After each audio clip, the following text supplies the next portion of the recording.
এটা প্ৰজেক্ট আৰু ৱৰ্কশ্বপ আৰু বনোৱা তাত অংশগ্ৰহণ কৰিছিলে। অংশগ্ৰহণ কৰি তেওঁলোকে এটা হলোগ্ৰাম এইটো প্ৰজেক্ট বনাইছিল। বুজিলা?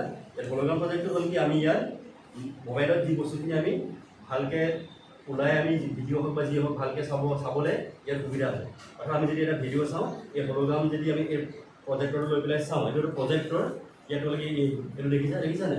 তাত যিখন পিছফালে যিখন স্ক্ৰীণ আছে, সেই স্ক্ৰীণত কি হ'ব ধুনীয়াকৈ ওলাই যাব লাগে ভিডিঅ'টো, হয় নাই? আৰু ইয়াত এখন গ্লাছ আছে, সেই গ্লাছখন কিমান ডিগ্ৰী এংগুল কৰি ৰখা হৈছে? 45 ডিগ্ৰী এংগুল কৰি ৰখা হৈছে।